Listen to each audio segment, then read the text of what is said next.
Bom dia, eu sou Roberta, sou enfermeira de formação e quero chamar sua atenção para a saúde mental da nossa cidade. Você sabia que São Paulo tem 102 CAPs para uma cidade de 12 milhões de habitantes? Praticamente cada CAPS vai abrigar 120 mil pessoas. Como podemos dar saúde a tantas pessoas devido à demanda? A minha proposta é melhorar, otimizar, e para isso, São Paulo precisa investir na atenção primária. Precisa investir lá na sua casa, na sua residência, onde a saúde mental começa a se proliferar. Muitas pessoas que hoje são vítimas de doenças mentais e dessas 35% são depressão e ansiedade, começa dentro de casa, nos seus lares.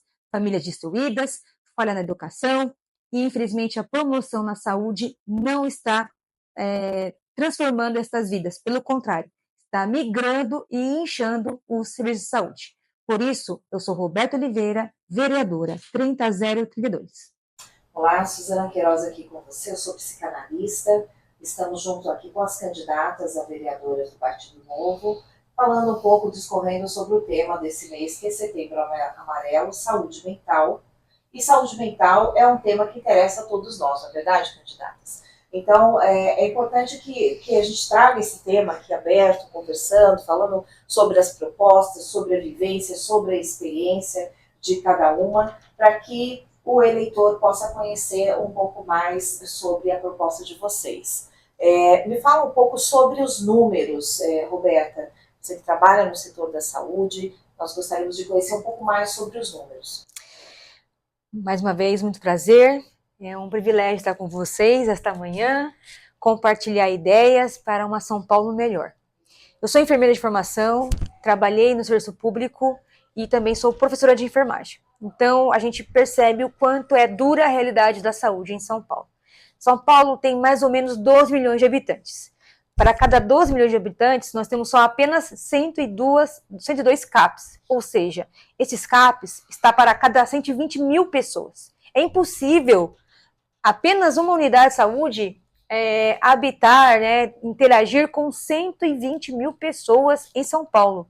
E a saúde mental está em crescimento, infelizmente.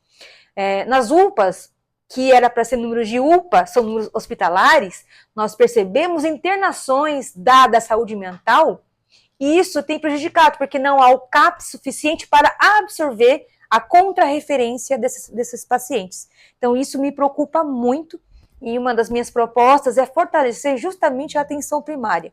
Atenção primária, com as visitas domiciliares, com o apoio social, para que essas pessoas possam ser cuidadas lá nas suas casas, com a sua comunidade, e aqueles casos mais graves irem sim para os CAPs, mas uns CAPs fortalecidos com psiquiatras, psicólogos, enfermeiros, porque hoje há falta de profissionais de saúde para trabalhar e nós queremos que essa realidade mude.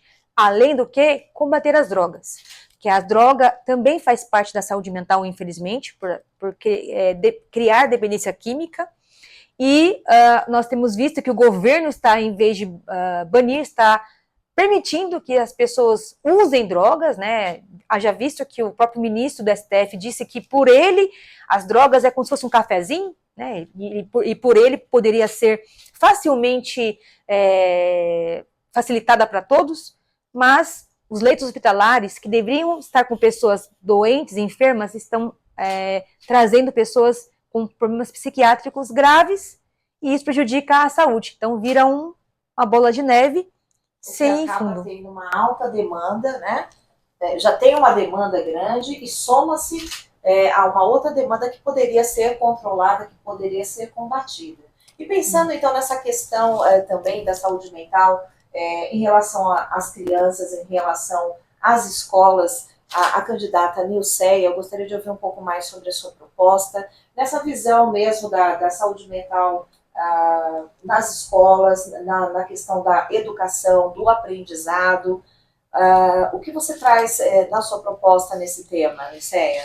Bom, primeiramente é uma felicidade estar aqui com vocês, podendo conversar sobre esse assunto, né? E então, meu nome é Nilceia, eu sou geógrafa de formação e depois que eu me tornei mãe, eu resolvi fazer o Kid Coach e também facilitadora de conto-expressão, que é uma metodologia que utiliza contos, né, contos de fadas variados, e uma atividade expressiva ali, né, uma oficina aproveitando a história do conto. Com esse repertório, o que eu pretendo é trazer para as escolas esse tipo de ferramenta para que as crianças comecem a ter uma interação melhor, porque a gente vê muito a violência interna mesmo, né? O bullying, né? As ofensas, até a agressão física mesmo, e entre crianças e adolescentes, né? Um despreparo também, às vezes, de muitos professores, né? Que não têm uma formação nessa questão da educação emocional. Então, assim, trazer esse tipo de trabalho que é uma forma lúdica, que é uma forma que a criança vai se sentir, a criança e o adolescente, se sentir parte ali de uma atividade, e até os professores também, gestores. Então, assim, existem formas, né, de a gente envolver os grupos, todo mundo, todos os grupos que estão na escola.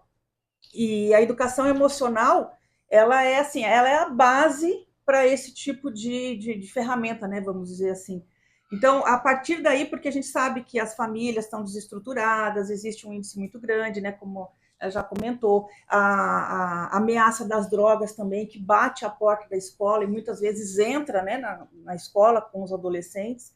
Então, assim, se a gente conseguir criar uma estrutura mais resiliente dessas crianças, desses adolescentes, vai começar a ser uma certa proteção, né? Como se você aos poucos vai criando um escudo.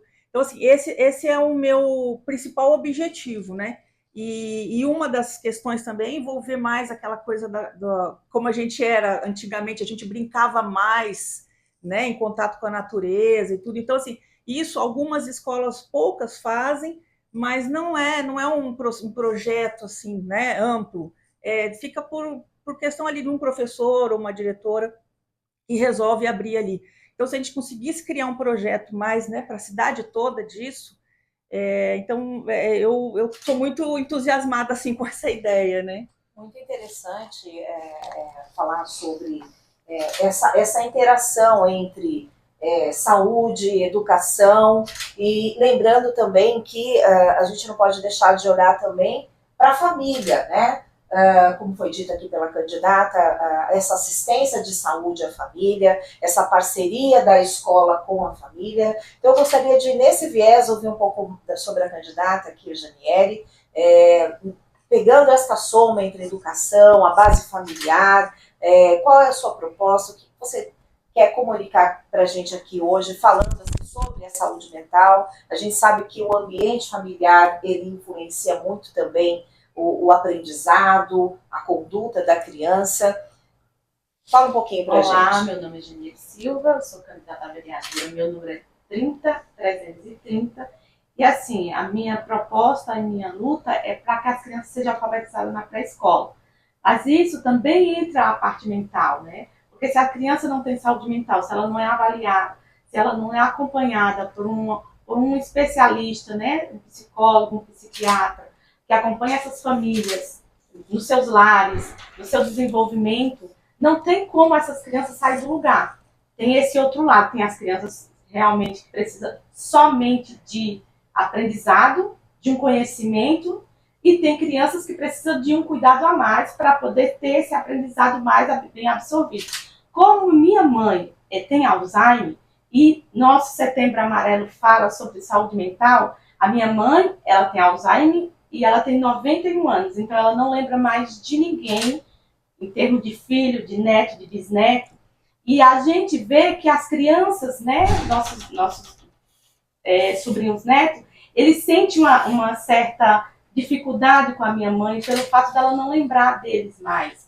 E assim, eu creio que nós temos que cuidar agora, na primeira infância, para que quando nós tivermos, né, eu estou com 52, minha mãe com 91, quando nós estivermos na idade da minha mãe, no caso, a nossa saúde mental esteja em dia, esteja bem, esteja cuidada, para que a gente não adquira o Alzheimer, uma vez que o Alzheimer ele pode ser hereditário, mas ele também pode ser adquirido, né? Tem estudos que ele pode ser adquirido também, que tem exames que detectam o Alzheimer antes dele começar a se desenvolver de forma mais dura.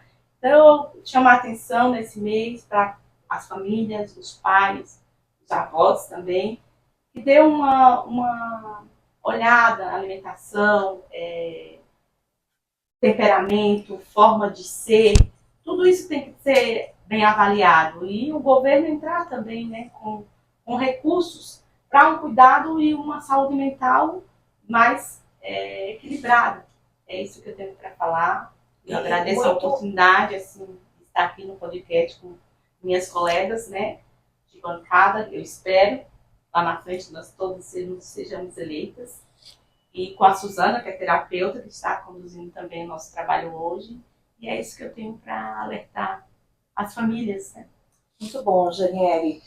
Pegando esse viés aqui, falando sobre a saúde primária, né, sobre a prevenção, como que nós vamos construir um futuro se nós não cuidarmos do presente? Então, eu gostaria que a candidata conosco aqui, a Roberta, falasse um pouquinho mais sobre esse mecanismo de maior cuidado nessa atenção primária, para que a gente possa, falando de saúde mental, ninguém adoece de hoje para amanhã, não é verdade, gente? Ninguém acorda doente, é uma somatização, seja do ambiente profissional, seja do próprio ambiente doméstico, ou até mesmo a pessoa que está trazendo ali uma comorbidade, muitas vezes ela nem sabe que ela tem um traço, que ela precisa se tratar, ela não foi avaliada. Então, dentro da área da saúde, o que você propõe nessa trajetória? Você que tem convivido e visto aí esse movimento no seu dia a dia, Roberto. É muito triste a gente avaliar a saúde mental aqui em São Paulo. A impressão que eu tenho como profissional de saúde é que não há nada que faça, não há políticas públicas específicas para a saúde mental. A gente percebe que pós-pandemia aumentou 35% dos casos de depressão e ansiedade. Mas, na verdade, esses números, se a gente for analisar duramente, é maior.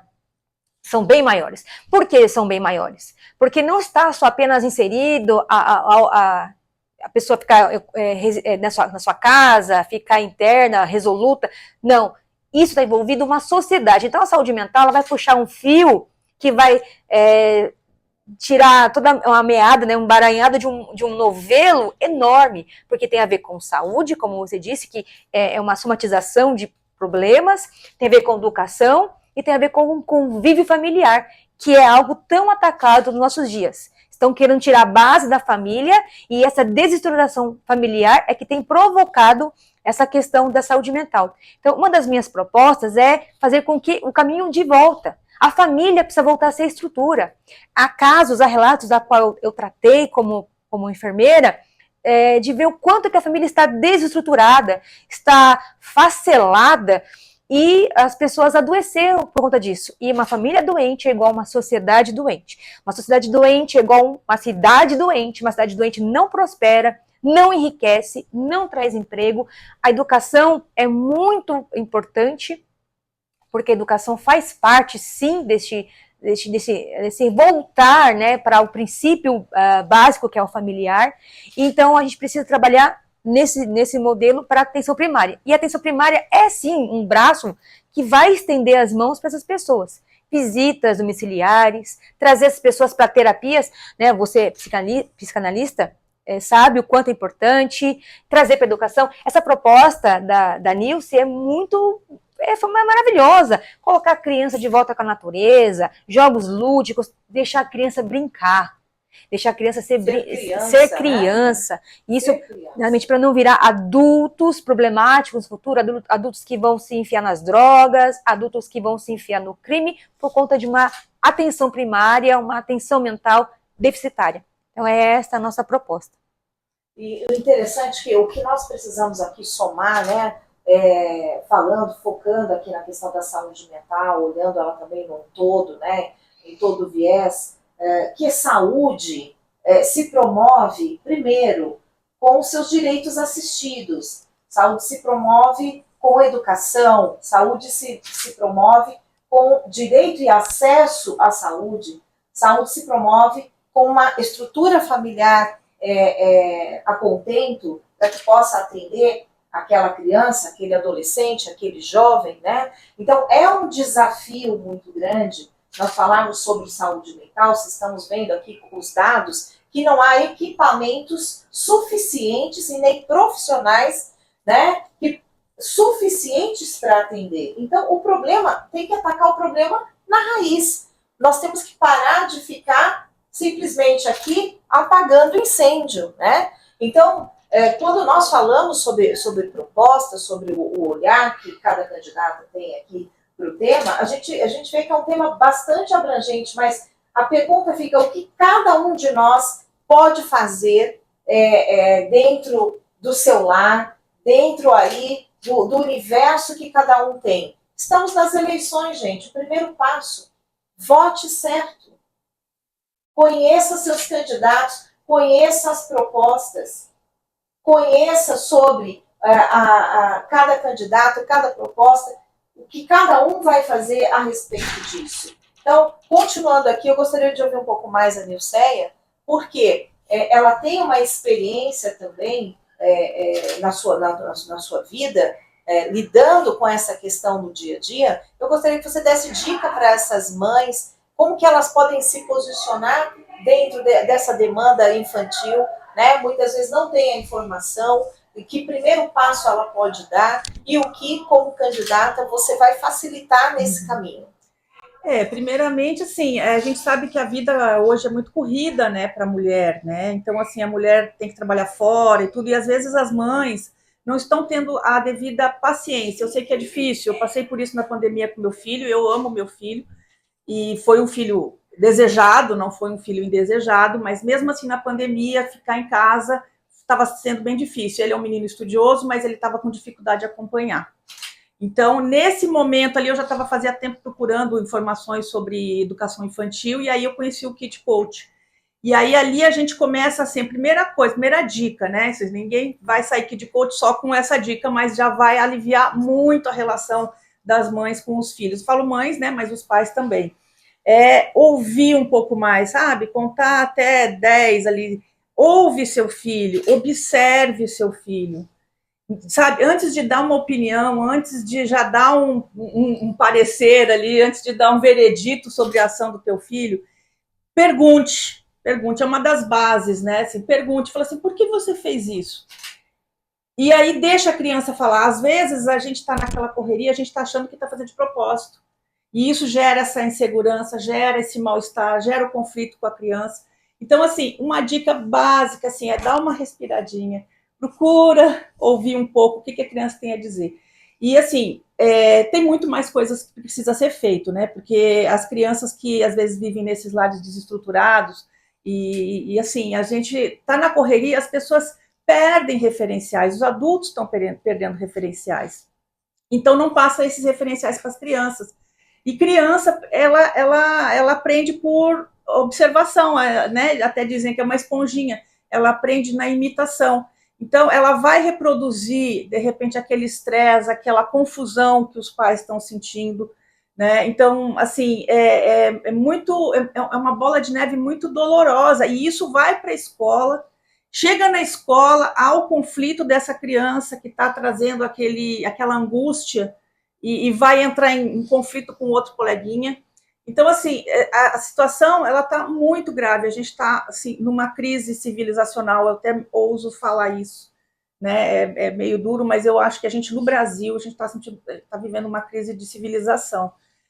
Infelizmente, então, assim, como vereadora, né? Então, como vereadora, você tem ferramentas, eu teria ferramentas para criar projetos nas escolas municipais, que vai desde creche, né, de maternal, até o 9º ano, pelo menos, né? E se a gente conseguisse, quem sabe, criar ensino médio no município, né, seria maravilhoso também. Mas hoje nós temos até o 9º ano. Conseguir trazer, sabe, esse tipo de estrutura, porque infelizmente as escolas fica aquela briga. A escola, eu não educo. Sim, a escola não era para educar. Só que a criança fica, às vezes, o dia inteiro na escola. E a família também não está educando, porque a família está perdida. Então, assim, a gente está assim, um jogando a bola para o outro. Então, assim, quando a gente tem assim, sinceridade, vontade de fazer o trabalho sério, certo, como governo, né, no caso prefeitura, como vereadora, dá para a gente criar meios de trazer a família para a escola, não só para fazer festa, mas para, sabe, que o pessoal hoje para socializar de verdade. Porque, assim, joga as crianças lá na sala, criança emparedada ali naquela sala de aula, criança cheia de energia, não, tem medo até de uma formiga, às vezes. Então, assim, tá tudo muito solto, tá tudo muito assustador. Então, assim, e tudo é tela, né? Tudo é tela para resolver. Então, assim, dá para fazer projetos, né? Imagina juntar tudo isso aqui. Projeto de alfabetização na idade mais adequada, que vai dar autonomia para a criança. Né? É lúdico, a brincadeira sim, sim. De 4 a 6 anos, eles são muito. A energia dele é bastante, né? É uma fase que eles são bem enérgicos. Sim. Então dá para fazer uma alfabetização de qualidade com eles brincando. Eles Exatamente. Nem vão sentir que estão sendo alfabetizados, eles vão se alfabetizar, porque um projeto bom alcança o maior nível de criança que tem mais dificuldade, porque é lúdico. É algo realmente que venha mudar o sistema de ensino na primeira infância, vai fazer com que essas crianças tenham a alegria de aprender. Então, você imagina a gente ampliar, diversificar as possibilidades pedagógicas. Sim. Porque hoje a gente só tem uma formação de alfabetização, que é o sistema global, para todas as crianças. Daí a criança não consegue, daí o que eles fazem? Inventam que ela pode, até o 3º ano, não precisa saber ler e escrever. Você está empurrando a autonomia dessa criança, você está empurrando para avançar na idade, a liberdade dessa criança ler sobre o que ela... Ignorando a potência que a criança tem, nesse viés de dizer que criança é vulnerável, não tem como aprender. Elas aprendem, sim. Se a qualidade da educação for uma qualidade como a privada, ela aprende. Sim, então, assim, ela aprende.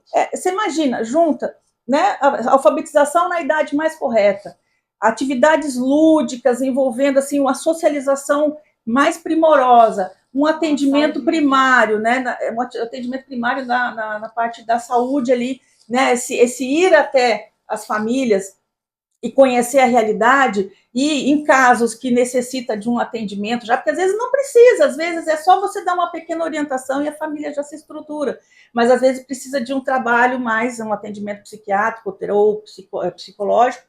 Então, imagina juntar tudo isso. Juntando, né? Tudo isso, né, para a gente também ir encerrando aqui o nosso bate-papo hoje, muito importante, trazendo aqui informações relevantes para que a gente possa pensar sobre isso e também agir, né? Fica o papel da família. A família precisa ser fortalecida. A família ela precisa trabalhar em conjunto com a escola, trabalhar em conjunto com a educação, né? Então, acompanhar o desenvolvimento da saúde mental dessa criança, né? Observando os comportamentos, as dificuldades, se ela tem algum déficit de aprendizagem, promovendo um ambiente para que ela possa ter facilidade de se sentir importante, de se sentir parte. O ser humano precisa estar inserido, seja em qual ambiente for, num lugar onde ele se sente parte, né? Então, isso começa em casa, mas a sociedade ela se estende. A partir que eu abro a porta, eu estou me estendendo para a sociedade. E eu tenho que ir bem, amparado, fortalecido. Então, eu vejo que também as escolas elas podem também promover ainda mais programas de interação entre a rede escolar e a família, né? Promover atividades onde essa família pode interagir ainda mais com aquela criança nas suas programações. E, principalmente, trazer aí essa conscientização, palestras educacionais para estas famílias, chamar essa família mais para perto, porque muitos também não estão promovendo porque não receberam, porque também não tiveram. Como eu vou dar o que eu não tive? E aí fica essa bola de neve. Ninguém teve, então não tenho para dar, mas a gente precisa o quê? Em algum momento começar isso, e o momento é agora. Não dá para ficar esperando o amanhã, porque se nós não começarmos agora, principalmente com a questão da drogadição, como nós vamos ter amanhã? como nós já vemos hoje aí uma população enorme de rua, né, totalmente devastada pela Desamparada. questão da saúde mental, desamparada, porque, de alguma forma, foi aí o jovem, o adolescente, ele foi o que? Aliciado por esse sistema Exato. criminoso das drogas, e o que resta para nós precisa do preventivo. Aí volta tudo novamente, é um conjunto. Então, fica para você essa reflexão.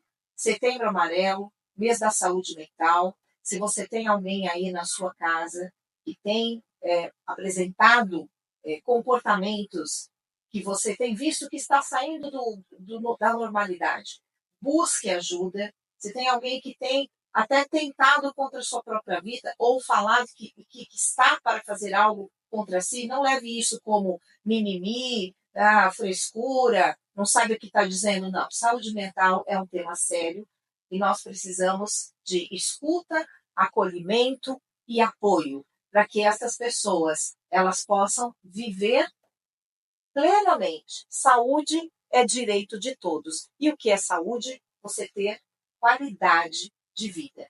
E isso que é a nossa preocupação. Para que eu tenha saúde mental, eu tenho que estar num ambiente, inserido num ambiente que me promova qualidade de vida. Candidatas, muito obrigada. Agora, para nós finalizarmos, a última frase aí que você quer deixar para os eleitores. Obrigada pela oportunidade de estarmos juntas. Roberto. Eu quero ser a sua vereadora, por isso vote Roberto Oliveira 30032. Não deixe a sua saúde para depois. Roberto Oliveira 30032. Obrigada, Suzana. Obrigada, meninas. Obrigada. Também aqui sou candidata, Nilceia 30612, que é a soma do aniversário do meu filho, para você ver a importância que ele tem para mim. Maravilha. E eu quero só deixar a mensagem de que a gente tem que ouvir mais, né? A gente tem que ouvir o outro, olhar o outro mesmo com mais paciência. E aí é o primeiro passo, pequenininha, sementinha. E é isso. Então, lembra de mim na hora da eleição, dia 6 de outubro.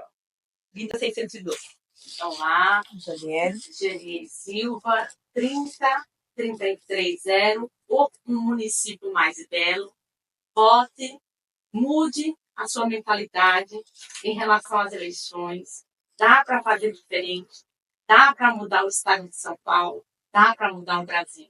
Só preciso que você, eleitor, acredite que há esperança. Aqui, ninguém está com cadeira em ninguém, aqui nós somos amigos, nós estamos concorrendo à eleição e tá tudo certo. Nós três estando lá, tá tudo certo.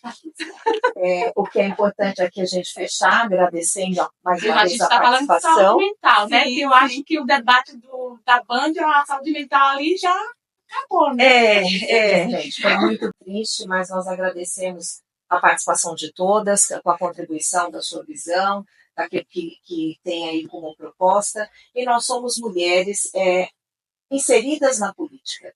Então, é muito importante a participação de você, mulher, na sociedade. Nós, todas aqui, pertencemos ao Partido Novo e nós temos um lema no Partido Novo. No Partido Novo, a mulher tem vez e Voz. Muito obrigada. Eu espero que as informações façam diferença. E lembre-se, escolha o seu candidato e vote certo. Até a próxima.